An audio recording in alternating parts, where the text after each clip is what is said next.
YouTube पर 61 लाख और Facebook पर 40 लाख फॉलोअर रखने वाले मनीष कश्यप का ये सपना था कि 2030 तक जो है वह मनीष कश्यप प्रधानमंत्री बन जाएंगे। और इसकी शुरुआत जो है मनीष कश्यप लोकसभा चुनाव से करने की कोशिश करते हैं, लेकिन जब लोकसभा चुनाव में मनीष कश्यप नॉमिनेशन करते हैं तो वहां पर जो है उनकी नॉमिनेशन किसी वजह से रद्द कर दी जाती है, जिस वजह से मनीष कश्यप लोकसभा चुनाव नहीं लड़ पाते हैं। उसके बाद मनीष कश्यप जो है 2020 के विधानसभा चुनाव में चनपटिया विधानसभा क्षेत्र से विधायक के चुनाव में नॉमिनेशन करते हैं, निर्दलीय उम्मीदवार के तौर पर अपना नॉमिनेशन करते हैं और वहां से जो है मनीष कश्यप विधानसभा का चुनाव लड़ते हैं। और चुनाव लड़ने के बाद मनीष कश्यप को लगभग 8 से 9 हजार वोट आती है और उस विधानसभा में मनीष कश्यप तीसरे नंबर पर रहते हैं। और उसके बाद मनीष कश्यप का समय इस तरीके से बदल गया कि मनीष कश्यप जो है वो चुनाव लड़ना छोड़ करके, राजनीति करना छोड़ करके जो है वह एक तथाकथित पत्रकार के तौर पर जो है वह अपना काम करना शुरू कर दिए। और उसके बाद जो है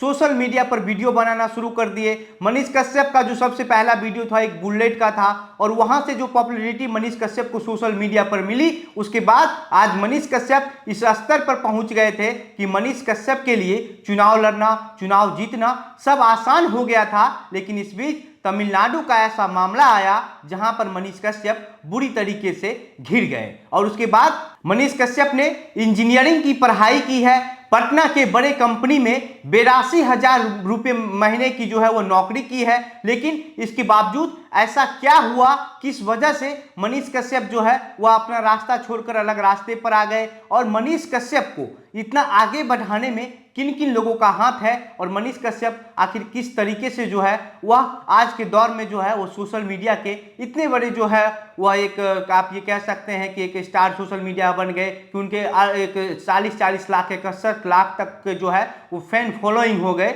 आज की इस वीडियो में हम इन्हीं चीज़ों को लेकर के चर्चा करेंगे, आपको विस्तार से बताएंगे कि आखिर मनीष कश्यप के पीछे और कौन कौन लोग थे जो मनीष कश्यप को इस तरीके से आगे बढ़ा रहे थे, मनीष कश्यप को प्रमोट करने की कोशिश कर रहे थे। और मनीष कश्यप का जो 2030 तक प्रधानमंत्री बनने का सपना था उसके पीछे का क्या कहानी है। लेकिन उससे पहले नमस्कार, मेरा नाम घनश्याम सिंह है और आप द बिहार प्रोजेक्ट देख रहे हैं। दरअसल मनीष कश्यप इंजीनियरिंग की पढ़ाई पुणे से करते हैं और उसके बाद जो है मनीष कश्यप पटना में आकर के नौकरी करते हैं और नौकरी के बाद जो है मनीष कश्यप पत्रकारिता के क्षेत्र में उतर जाते हैं और जो आम लोगों का जो समस्या है, आसपास रोड, सड़क, नाला, जो भी ये चीज़ें हैं उसको सोशल मीडिया पर दिखाने की कोशिश करते हैं और वो दिखाते दिखाते मनीष कश्यप एक हद तक न्यूज़ बनाते हैं। आखिर इन सब चीज़ों का कहानी क्या है वो सब हम आपको एक एक करके विस्तार से बताएंगे। लेकिन सबसे पहले हम शुरुआत करते हैं मनीष कश्यप की शुरुआती जिंदगी से, मनीष कश्यप की शुरुआती पढ़ाई कहाँ से हुई। तो इस कड़ी में हम सबसे पहले बात करते हैं कि मनीष कश्यप का घर, मनीष कश्यप कहाँ के रहने वाले हैं। तो मनीष कश्यप जो है वह पश्चिम चंपारण के डुमरी महनवा गांव के रहने वाले हैं और 2009 में मनीष कश्यप 12वीं पास करते हैं आप चंपारण के क्षेत्र से ही। और उसके बाद जो है मनीष कश्यप 12वीं पास करने के बाद चंपारण से ही जो है वह ग्रेजुएशन की परीक्षा देकर ग्रेजुएशन पास करते हैं और 2016 में जो है वह पुणे के सावित्रीबाई फुले यूनिवर्सिटी से सिविल इंजीनियरिंग की डिग्री लेकर के जो है वह बाहर निकलते हैं। और डिग्री लेने के बाद मनीष कश्यप फिर वापस पटना आ जाते हैं और पटना आने के बाद पटना के एक बड़े कंस्ट्रक्शन कंपनी में मनीष कश्यप को 82,000 रुपये की नौकरी मिलती है। और उसी कंपनी में मनी द्विवेदी जो अभी मनीष कश्यप के पार्टनर है, 50% की दोनों की हिस्सेदारी है सच तक फाउंडेशन और सच तक न्यूज में। तो वहीं पर जो है उसी के बड़े कंस्ट्रक्शन कंपनी में मनीष कश्यप को 82,000 रुपये की नौकरी लगी थी। उसी कंपनी में जो है वो मनी द्विवेदी अकाउंटेंट के तौर पर काम कर रहे थे और वहीं पर जो है मनीष कश्यप और मनी द्विवेदी की दोस्ती होती है और दोस्ती होती है, अच्छा खासा सैलरी होता है। तो मनीष कश्यप का जो सपना है, जो प्लानिंग है, वो वहीं से शुरू होता है कि हमको विधायक बनना है, उसके बाद हमको सांसद बनना है और 2030 के चुनाव में जो है प्रधानमंत्री बन जाना है। और मनीष कश्यप के बारे में ऐसा कहा जाता है, जो मनीष कश्यप के आसपास रहने वाले जो लोग हैं, जो दोस्त हैं, वो ये कहते हैं कि मनीष कश्यप का जो सपना है वो पढ़ाई के दौरान से ही जो है वो प्रधानमंत्री बनने का था। और उसी सपने की कड़ी में जो है मनीष कश्यप लगातार काम करने की कोशिश करते रहे, सामाजिक मुद्दा को जो है वो उठाने की कोशिश करते रहे। और उसके बाद जब मनीष कश्यप की दोस्ती मनी द्विवेदी से हो जाती है तो ये लोग जो है वो विधायक बनने का सपना देखने लगते हैं, विधायक का चुनाव कैसे लड़ना है उसकी तैयारी करना शुरू कर देते हैं। तो मनीष कश्यप किसी मामले में जब जेल में थे तो मनीष कश्यप सबसे पहले लोकसभा चुनाव में जो है निर्दलीय उम्मीदवार के तौर पर अपना नॉमिनेशन दर्ज करवाते हैं और उस नॉमिनेशन में मनीष कश्यप का जो असली नाम है त्रिपुरारी कुमार तिवारी, उसको लेकर के वही नाम जो है वहां पर डाला जाता है। मनीष कश्यप का जो त्रिपुरारी कुमार तिवारी जो नाम है ये स्कूल का नाम है और जो ये मनीष कश्यप जिस नाम से उनको पहचान मिली ये जो नाम है ये घर का नाम है। और इसी वजह से जो है कई बार इस तरीके से सवाल उठा कि मनीष कश्यप का नाम क्या है, अपना नाम बदल करके ये कुछ से कुछ कर रहा है, गलत तरीके से जो है वो काम करना शुरू कर दिया है। लेकिन मनीष कश्यप को जब ये पता चला कि लोग मनीष कश्यप के नामों को लेकर के भी सवाल उठाना शुरू कर दिए हैं तो मनीष कश्यप अपने नाम में जो है वह उर्फ मनीष कश्यप जोड़ना शुरू कर दिए थे। यानी कि मनीष कश्यप का जो ओरिजिनल नाम है त्रिपुरारी कुमार तिवारी, उसके बाद उसमें उर्फ लगाकर उर्फ मनीष कश्यप लिखना शुरू कर दिए थे। 2020 का जो विधानसभा चुनाव में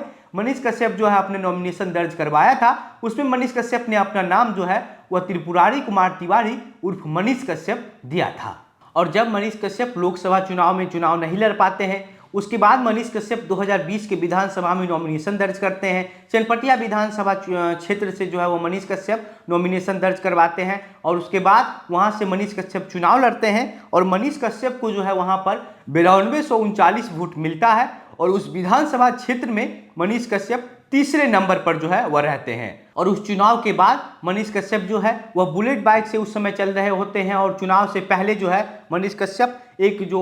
क्रिएटा गाड़ी है वो लोन पर लेते हैं और उसके बाद मनीष कश्यप जो है लगातार घूम घूम कर, जैसे उनका जब पटना आना जाना होता था तो रास्ते में आने जाने के दौरान जो कुछ भी ऐसा मुद्दा दिखता था जिस पर सरकार को घेरा जा सके, जो सामाजिक मुद्दा है, जिन चीज़ों से आम लोगों को परेशानी हो रही है, दिक्कत हो रही है, उन चीज़ों को लेकर के जो है वह मुद्दा उठाना शुरू कर दिए थे सोशल मीडिया पर। और इसी दौरान मनीष कश्यप जो है, मनीष कश्यप के पास एक बुलेट बाइक होती है जिसकी बैटरी जो है उसमें दिक्कत आ जाती है और सेल्फ जो है उसका काम नहीं कर रहा होता है। और इस दौरान मनीष कश्यप एक्साइड बैटरी के पटना शोरूम में पहुंचते हैं और शोरूम में पहुंच करके वहां के जो काम करने वाले कर्मचारी हैं, जो कर्मी हैं, उसकी काफ़ी फजीहत करते हैं, गाली गलौज करते हैं और उसका जो वीडियो है वो बना करके खुद से सोशल मीडिया पर पोस्ट करते हैं और वो वीडियो जो है वो काफ़ी तेज़ी से सोशल मीडिया पर वायरल हो जाता है। हालांकि बाद में मनीष कश्यप पर उस कंपनी की तरफ से FIR भी दर्ज करवाया गया जिसके लिए मनीष कश्यप को कोर्ट में पेश भी होना पड़ा और FIR अभी तक चल भी रहा है। लेकिन मनीष कश्यप को जो पॉपुलैरिटी मिलने की शुरुआत हुई सोशल मीडिया पर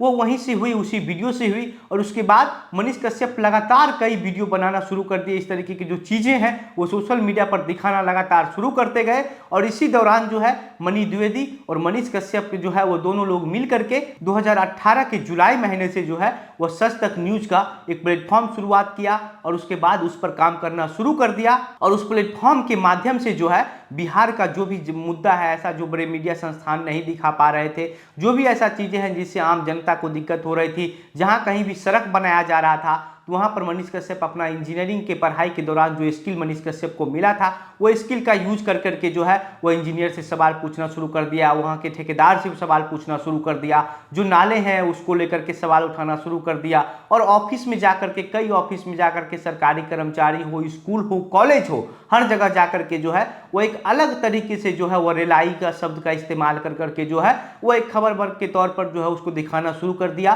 सोशल मीडिया पर उस मुद्दा को उठाना शुरू कर दिया। और उसके बाद देखते ही देखते मनीष कश्यप का जो वीडियो है वो सोशल मीडिया पर वायरल होने लग गया और वायरल होने के बाद से मनीष कश्यप को पहचान मिलनी शुरू हो गई। और उसके बाद जो भी मुद्दा आता था, जैसे तेजस्वी यादव को लेकर के, राज्य सरकार को घेर करके, उसके बाद मनीष कश्यप धीरे धीरे हर मुद्दे पर जो है वो सरकार को घेरने की कोशिश करने लगे। और उसके बाद सच तक न्यूज़ की फॉलोअर्स बढ़ने लगे और इतना रेवेन्यू जनरेट हुआ, और आज तक जितना रेवेन्यू जनरेट हो पा रहा था, आप इस बात से अंदाजा लगा सकते हैं कि बुलेट से चलने वाले मनीष कश्यप को आज दिल्ली में घर हो गया, आज फॉर्च्यूनर गाड़ी हो गई और कई तरह की पहचान जो है वो मनीष कश्यप को मिला सोशल मीडिया के जरिए। और मनीष कश्यप जो है इन सब चीज़ों को लेकर के जो है वो अपने राजनीतिक का जो मंशा था राजनीतिक प्रधानमंत्री बनने का, उसको लेकर के आगे लगातार बढ़ रहे थे और कई नेताओं से भी मनीष कश्यप की अच्छी बातचीत होने लग गई थी। और इसी दौरान तमिलनाडु का मामला आया। तमिलनाडु का फेक वीडियो बनाने के मामले में मनीष कश्यप पर इस तरीके से शिकंजा कस दिया गया, मनीष कश्यप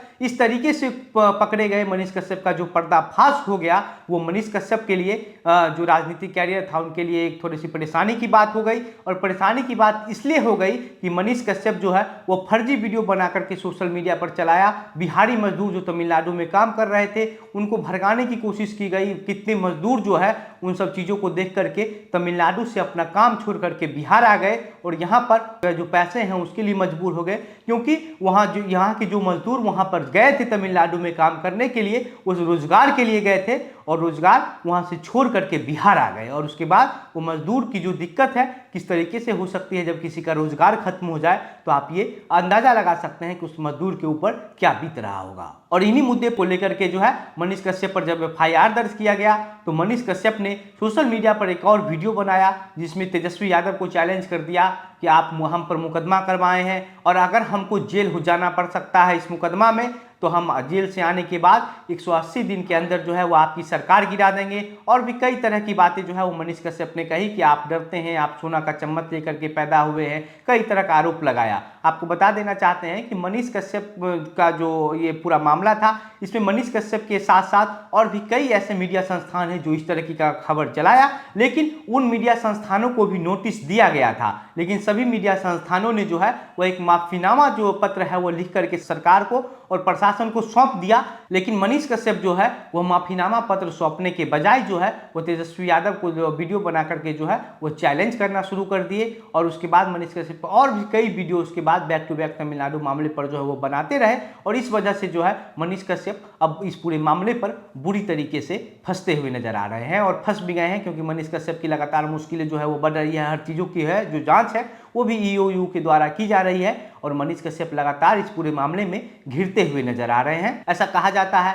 कि मनीष कश्यप आज जिस भी स्तर पर पहुंचे हैं उसमें मनीष कश्यप के दोस्त या पार्टनर कह लीजिए मनी द्विवेदी का बहुत बड़ा रोल है। मनी द्विवेदी का जो रोल है वो इस तरीके का है कि मनी द्विवेदी अकाउंटेंट के तौर पर काम करते थे और मनी द्विवेदी ने ही जो है वो सारा चीज़ मनीष कश्यप को मैनेज करना सिखाया है कि कैसे किस तरीके से कहाँ मैनेज करना है, क्या काम करना है, किस किस तरीके से क्या क्या किया जा सकता है कि हमको राजनीति का जो हमारा मंशा है वो पूरा हो सके। तो मतलब कि पर्दे के पीछे से जो है वो मनी द्विवेदी मनीष कश्यप को काफ़ी सपोर्ट कर रहे थे और उसी बीच जो है अब मनीष कश्यप बुरी तरीके से घिर चुके हैं और 2030 में मनीष कश्यप का जो प्रधानमंत्री बनने का सपना था उस पर पानी फिरता हुआ नजर आ रहा है। बाकी अब आप इस पूरे मामले पर क्या सोचते हैं, आपको क्या लगता है, अपनी बातें अपनी प्रतिक्रिया हमें कमेंट बॉक्स में लिखकर बताइए। वीडियो को शेयर कीजिए। आप द बिहार प्रोजेक्ट देख रहे थे। मेरा नाम घनश्याम सिंह है। बहुत बहुत धन्यवाद।